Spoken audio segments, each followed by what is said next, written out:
조선의 제열한대 왕은 중종이다. 본명은 이혁이며 1488년에 태어나 1544년에 세상을 떠났다. 그는 조선 역사에서 혼란스러운 시대를 수습한 왕으로 평가받지만 동시에 강력한 왕권을 가지지 못해 대신들과 외척 세력 사이에서 끊임없이 흔들린 군주이기도 했다. 재위 기간은 약 38년으로 비교적 길었으며 조선 중기의 정치와 사회 구조에 큰 영향을 남긴 왕이다. 중종은 조선 제9대 왕 성종의 아들이자 연산군의 이복 동생이었다. 어머니는 정현왕후 윤씨였다. 그는 어린 시절 진성대군이라는 이름으로 불렸으며 왕이 될 가능성은 높지 않았다. 그러나 연산군의 폭정으로 인해 조정과 백성들의 불만이 극심해지면서 상황이 바뀌게 된다.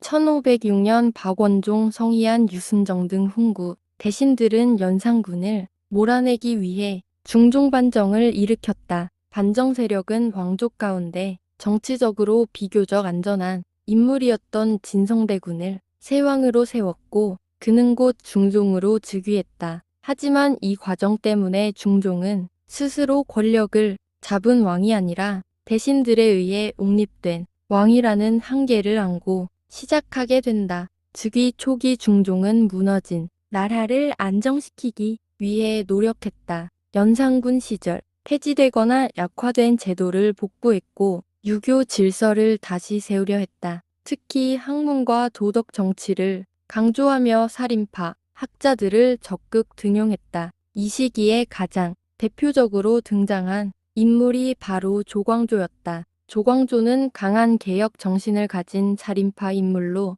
중종의 신임을 받으며 여러 개혁 정책을 추진했다. 현량과 실시, 현약 보급, 소격서 폐지 등 유교적 이상 정치를 실현하려 했다. 그는 부패한 훈구 세력을 견제하고 깨끗한 정치를 만들고자 했다. 그러나 급진적인 개혁은 기존 권력을 가진 훈구 대신들의 거센 반발을 불러왔다. 결국 훈구 세력은 조광조가 역모를 꾸민다는 모함을 퍼뜨렸고 중종은 정치적 압박 속에서 조광조를 제거하게 된다. 이것이 바로 기묘사화이다. 조광조는 결국 사약을 받고 죽었고 많은 살인파 인사들이 숙청되었다. 이 사건은 중종이 이상 정치와 현실 권력 사이에서 흔들린 대표적 사례로 평가된다. 중종 시대에는 외척 세력의 권력 다툼도 매우 심했다. 왕비와 후궁의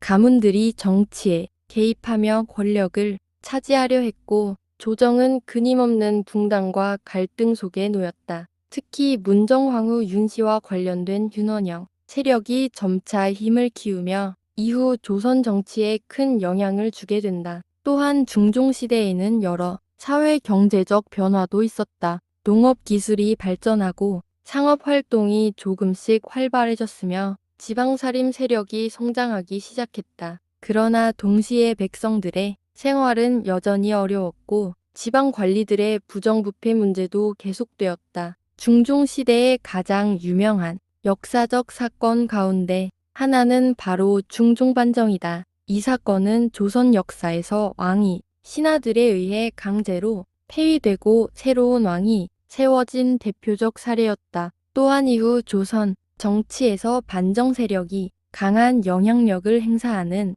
계기가 되었다. 중종은 개인적으로 학문과 예술을 좋아했고 비교적 온화한 성격이었다고 전해진다. 하지만 강력한 결단력을 보여주지 못한 경우도 많았으며 대신들의 정치 싸움 속에서 균형을 맞추는 데 어려움을 겪었다. 그래서 후대에는 어진 왕이었지만 강한 왕은 아니었다는 평가도 존재한다. 중종의 후궁 가운데 가장 유명한 인물은 장금이다. 기록에는 대장금이라는 이름으로 등장하며 왕의 건강을 돌본 뛰어난 의녀로 알려져 있다. 이 인물은 후대 드라마와 문화 콘텐츠를 통해 더욱 유명해졌다. 1544년 중종은 창덕궁에서 세상을 떠났다. 그는 약 38년 동안 조선을 통치했으며 이후 아들 인종이 왕위를 이어받았다. 중종의 능은 현재 정릉에 위치해 있다. 그는 조선 역사에서